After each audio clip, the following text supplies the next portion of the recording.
Hi, I'm Matt Edwards. I'm an associate professor of voice and voice pedagogy at Shenandoah Conservatory here in Winchester, Virginia. I wear a variety of hats here at Shenandoah. My primary responsibility, though, is teaching the senior musical theater majors how to sing pop rock styles. That includes, R&B, jazz, gospel, hip hop, rock, hard rock, whatever it is that they need to sing in order to get the roles that they want to get once they graduate. We learn those styles. And I also spend a lot of time preparing them for their senior showcase. Now, when I'm not working with the undergraduate students, I'm teaching grad students, and I teach classes about how to find your voice as a teacher, and I mentor the graduate teaching assistants. And then I also serve as artistic director of the CCM Vocal Pedagogy Institute, which is a 9-day training workshop where we have teachers from all over the world come to work with our expert faculty of speech-language pathologists, vocologists, and voice teachers to learn how to teach non-classical styles. So how did I get to this place of working with all these different things and wearing all these different hats? Well, it's been a really long journey. In high school, I was performing in a rock band, typical garage band setup, loved Pearl Jam, loved Nirvana, Bush, played all their songs, wrote our own songs, and I was also performing in the musicals. And so my dream was to either go to a college like Berkeley or major in musical theater. But I come from a working class family, and those resources just were not available to me. So I ended up going to my local college where I could earn a music education degree. And while studying to be a music education major, I was asked to be in the opera, and I said, sure, why not? And soon I found that there was a place that I could develop my talents as both a singer and an actor with a low voice, and that happened to be the operatic world. And I enjoyed that quite a bit. I worked professionally, but there was a point in grad school that I was actually at a summer stock, and I was cast in both a musical and an opera. And while doing those performances, I realized that really my heart was truly in musical theater. And I'd taken my guitar and I was playing songs and writing songs again, and I realized that was my true love, and that's what I should be pursuing. Well, I went back to grad school, and that happened to be the semester I took a voice science class. And because I had just written all these songs, I decided to enter a singing songwriting competition.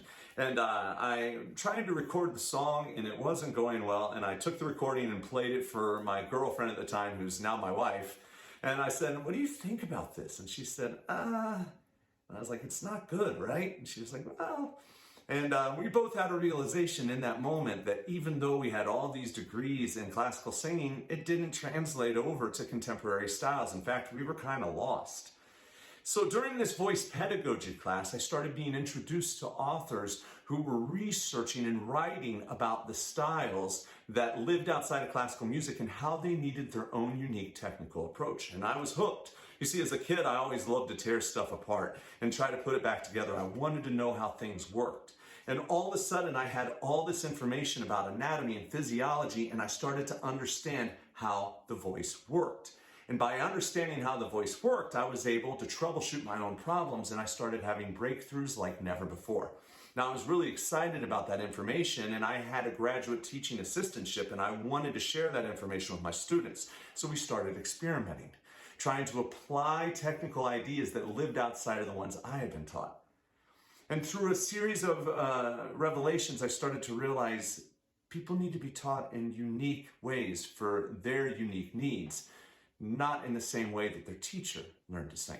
So I started seeking out resources. I did the NATS intern program. I did some summer workshops. And before I knew it, I was being recruited to teach at Shenandoah. And I came here and got to start this pop rock program. And then about 6 years later, I took over the CCM Vocal Pedagogy Institute. So it's been a whirlwind, but I wanted to tell you that story because not all of us start down the path that we originally think we're going to go down as voice teachers. And it's okay for you to have a change of heart somewhere along the line, just like I did, and say, maybe this isn't the path I want. Maybe this is the better path. You see, I had a realization that I was having more fun teaching than singing. And that was the moment I knew that this was my true calling. So in this interview, you're going to get to hear a little bit about my thoughts on voice pedagogy and how I like to help singers. I want you to know as you read through, I don't think I'm the only one with all the answers. In fact, I think that's one of the biggest problems with our field. I think we look for gurus and mentors instead of us all working together. So as you read through the interview, if you have any questions, feel free to reach out. Otherwise, I want to give a huge thank you to Justin Stoney and the entire team at New York Vocal Coaching. Thank you for including me in this. And to everybody out there watching and reading through, I hope you have a wonderful fall.